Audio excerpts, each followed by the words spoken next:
Today we're going to discuss the Sole Proprietor and Self-Employed Guide to Connecticut Paid Leave. Today we'll talk about what is Connecticut Paid Leave and what is FMLA. We'll discuss the things you need to know if you decide you want to enroll in the Connecticut Paid Leave program, what to do once you have decided to enroll, how to file a claim for benefits, and what to do if you need to terminate your participation. We'll also have some time for questions. First, we're going to discuss the differences between Connecticut Paid Leave and FMLA. Connecticut Paid Leave, which is sometimes abbreviated as CTPL, is a Connecticut law that creates a source of income replacement benefits for eligible employees who need to take time away from work for certain qualifying health or family reasons, like caring for their own serious health condition or for a loved one experiencing a serious health condition.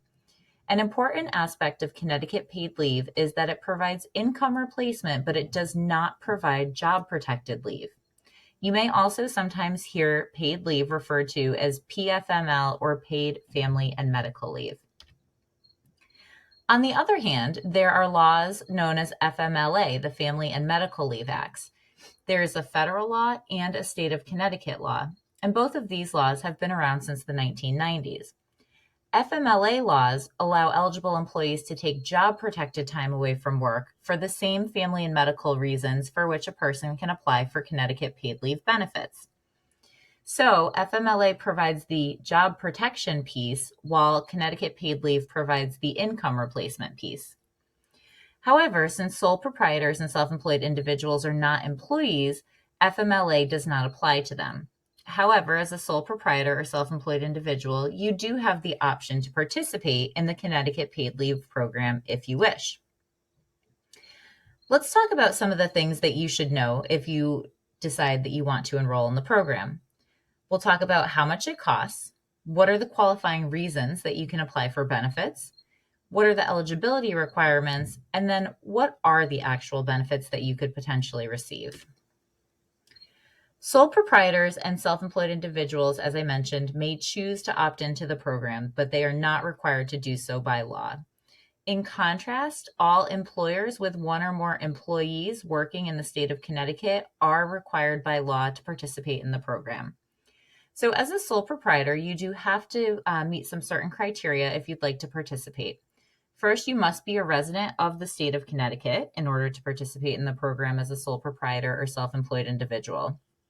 If you do decide you'd like to enroll, your coverage would begin on the first day of the month following 3 full calendar months after your initial enrollment.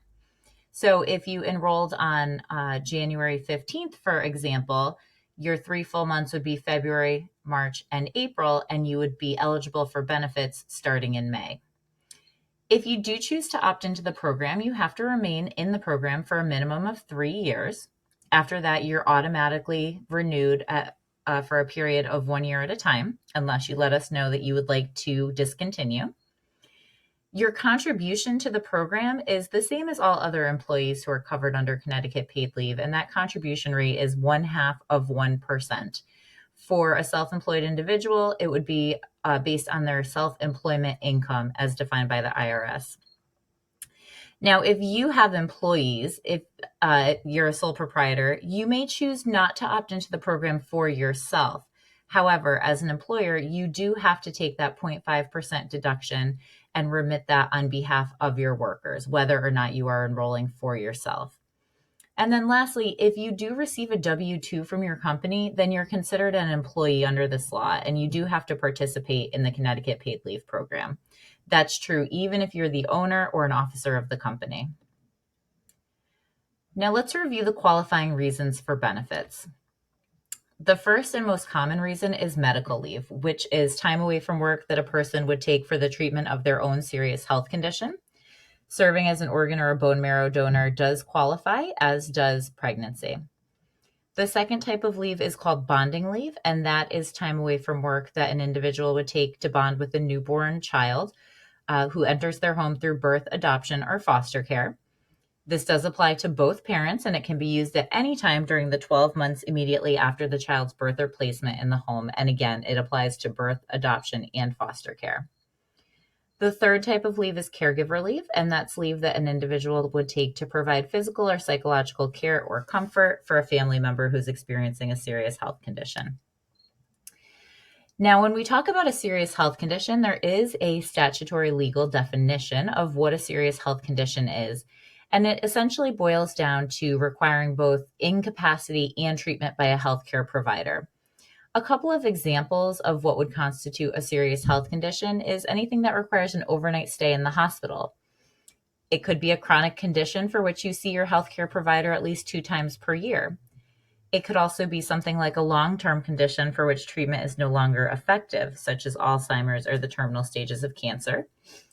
And any incapacitation during pregnancy, including the time needed for prenatal appointments, routine prenatal appointments, and or any complications during pregnancy would also qualify as a serious health condition. These are just a few examples.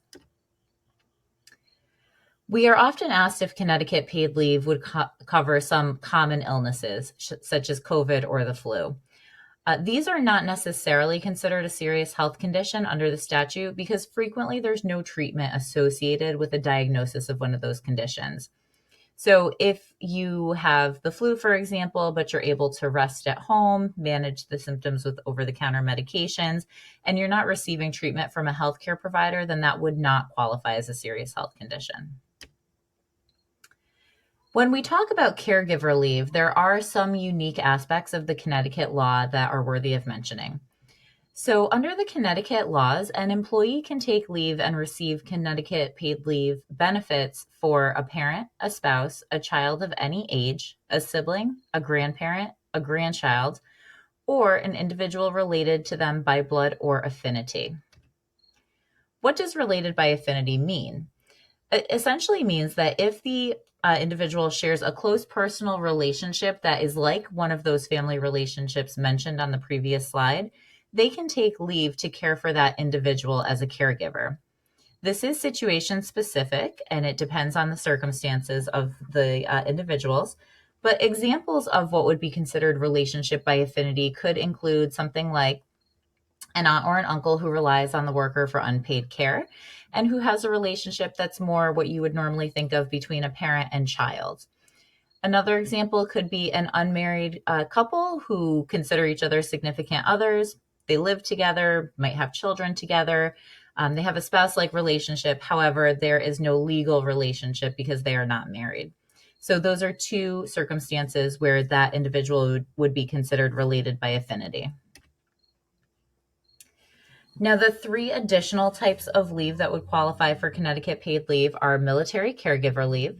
That's leave that a family member of someone who is in the military who has experienced a serious injury or illness in the line of active duty in the armed forces would take to care for that individual. There's something called qualifying exigency leave. This is leave that an employee would take if their spouse, child, or parent is on active duty or has been notified of an impending call to active duty in the armed services. This would be used for things like perhaps arranging alternative childcare or making financial or legal arrangements prior to that military member's deployment. And lastly, Connecticut has something called the Family Violence Leave Act, and that allows an individual to have job protected time away from work and also to receive Connecticut paid leave benefits if they are the victim of family violence. And they can use this time and receive these benefits for specific reasons, which include seeking medical or psychological care or counseling, obtaining services from a victim services organization, relocating, or participating in court proceedings. And the Family Violence Act will allow for up to 12 days in a calendar year. Now, when we look at whether or not an individual would be eligible for benefits, as a sole proprietor or self-employed individual, there are a couple of criteria to consider. First and foremost, as we mentioned previously, you must be a resident of Connecticut. There's also a minimum earnings requirement, and that is that you earned at least $2,325 while you're residing in Connecticut in the highest earning quarter of the first 4 of the 5 most recently completed quarters from your self-employment earnings and wages, and potentially from other covered employers if you do have other jobs that you work at. So for example, what does this look like in practice? If we're looking at a claim for any time period between January 1st and March 31st, 2023, we would be looking back at the months that you see highlighted in green. So essentially October 1st, 2021 through September 30th, 2022. That last quarter that you see in red, the October 1st through December 31st, 2022, would not be considered part of the base period. So in this hypothetical situation, this individual has met that minimum earnings requirement. And then lastly, you need to be a sole proprietor or self-employed individual who has registered for the program and has been enrolled for the required waiting period, which again, as I mentioned previously, is 3 full calendar months after the initial registration date. Now we'll talk about how long someone can receive Connecticut paid leave benefits. A fully enrolled sole proprietor or self-employed individual can receive up to 12 weeks of income replacement benefits in a 12-month period for all of the leave reasons that were mentioned, with the exception being that 12 days of the 12 weeks can be used for family violence leave, and there is the potential for 2 additional weeks of Connecticut paid leave benefits if an individual experiences a serious health condition during their pregnancy. So those additional 2 weeks can only be used during the pregnancy, not after the child's birth. Now let's take a look at what your base weekly earnings are. And this is important because this is what we will use to calculate your benefits if you do put in a claim for Connecticut paid leave benefits. The weekly base earnings would be calculated by looking at the first 4 of the 5 most recently completed quarters, as we just demonstrated on the previous slide, adding together the money you earned while residing in Connecticut in the 2 highest earning of those quarters, and then dividing that sum by 26 in order to come up with a average weekly number.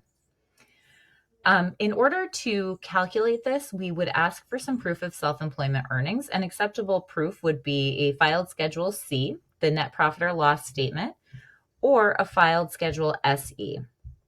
Now, if earnings are provided on an annual basis, we may divide that number by 4 in order to determine the quarterly earnings. And if you also have another job and that employer that you work for is a covered employer under Connecticut paid leave, we would add the wages from that employer to your self-employment earnings in order to determine your base weekly earnings. This chart shows the formula for paid leave benefits. There's some different ways to calculate based on the earning level of the individual. So if the base weekly earnings are less than or equal to the state minimum wage multiplied by 40, the individual would receive 95% of their base weekly earnings. Currently, as of the June 1st of 2023, minimum wage is $15 an hour. And so 40 times that minimum wage of $15 an hour is $600 per week. Now, if the individual's base weekly earnings are more than the minimum wage multiplied by 40, so more than $600 a week, there's a different calculation that's used, which is 95% of that 600 plus 60% of the difference between the amount of the base weekly earnings and the minimum wage multiplied by 40. So this calculation is capped at $900 per week or 60 times the Connecticut minimum wage. And that's based on the statute. Now, how do you enroll in Connecticut paid leave? If you have decided you would like to participate, you will set up an account at ct.gov, and then you'll register through our website, ctpaidleave.org, as a sole proprietor or self-employed individual. You'll need to withhold and remit your contributions with supporting documentation, and there are some slides at the end of this presentation for step-by-step instructions on how to enroll. Let's talk for a minute about contributions. So contributions must be paid for the entire quarter in which you register with Connecticut paid leave, even if you are enrolled for even one day in that quarter. So for example, if you enrolled on March 30th, you would owe contributions for the entire first quarter, January, February, and March. Connecticut paid leave does allow sole proprietors and self-employed individuals to report their income and remit their contributions in one of 2 ways. You can either report your quarterly income and remit that 0.5% contribution using the same calculations that you use to make your estimated quarterly payments for self-employment taxes. And then you can reconcile those contributions when you finalize your self-employment taxes at year end. The other option is that you can report your quarterly income as zero and remit no contributions for the first 3 quarters of the year. And then when you calculate your self-employment taxes at year end, you can report and can remit that full contribution for the year. The contributions are owed for each quarter in which you are enrolled. So even if you're choosing that second option, you do have to make sure that you report $0 and then true up and remit the full contribution at the end of the year. Now, if you've enrolled in the program and you do need to submit a claim for benefits, let's talk about how that process works. So to start a claim for benefits, you'll go to our online portal at ctpaidleave.org. And that is the fastest and easiest way in order to submit a claim. However, you can also call our third-party claims provider at the 877 number that you see on the screen if you would prefer to submit your claim that way. You will need to provide certain documentation to support your claim reason. So for example, if it's your own serious health condition, you'll need some documentation that's filled out by your doctor. You do need to supply your tax forms to prove eligibility and earnings as well. A couple of special considerations based on different types of leave. So how do we at Connecticut Paid Leave determine your work schedule? In order to calculate the work schedule of a self-employed individual or a sole proprietor, we will request documentation for you regarding the average number of hours you typically work in a week. There are 3 different ways that leave can be taken. One is block leave, which is where you aren't working at all for a continuous period of time. This is not typical for sole proprietors and self-employed individuals because generally they can't completely step away from their business. There's also reduced schedule, where you're working some of the time, but not as much as usual. And then there's intermittent leave, where you may be absent from work sporadically for short periods of time. This is commonly used for things like chronic conditions that might flare up when you can't predict when it might happen. So perhaps if someone suffers from migraines, etc. But the most common type of leave for a sole proprietor will be reduced schedule leave. In terms of the claims process, the process begins when the employee starts their application, either through the Connecticut Paid Leave website or by calling our claims administrator.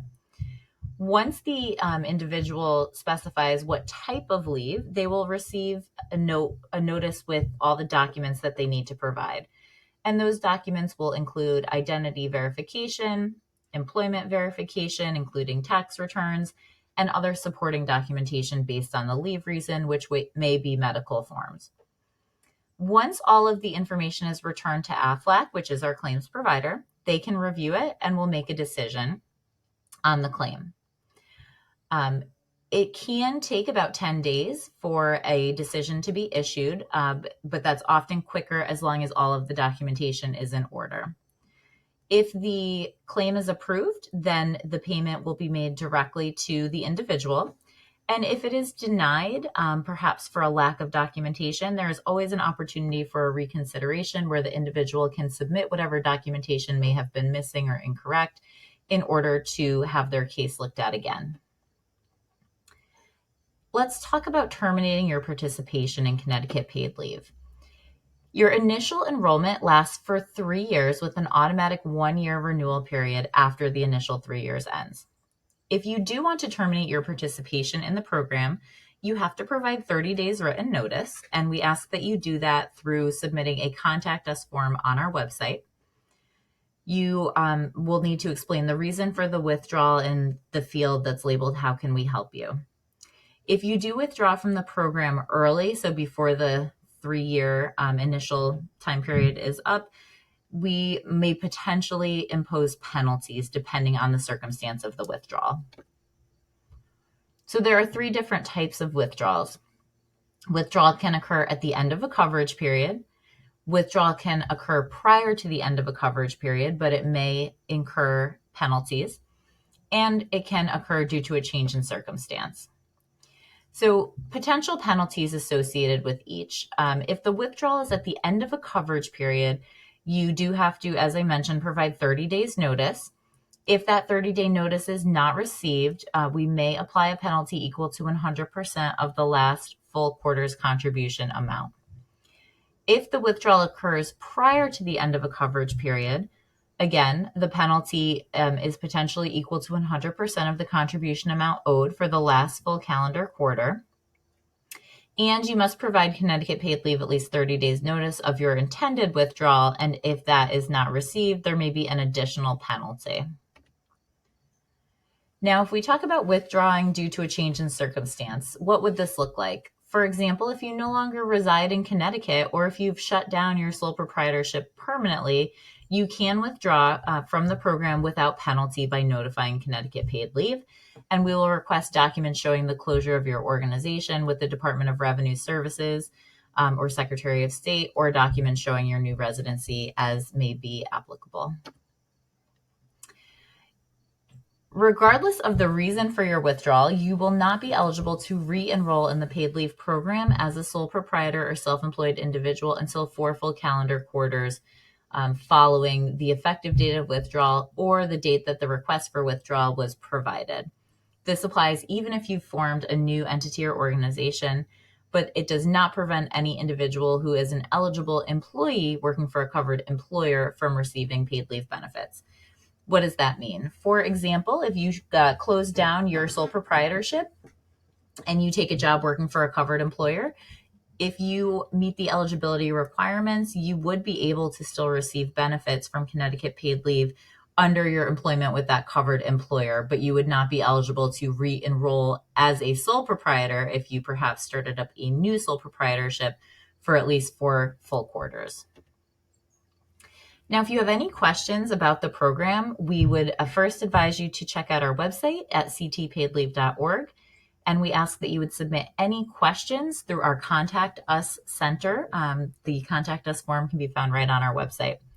If you have questions about a claim that you have filed, we would ask you to check that through your account at CT Paid Leave or by calling AFLAC directly at 877-499-8606. This concludes our presentation. Thank you for joining today, and please reach out with any questions about Connecticut paid leave.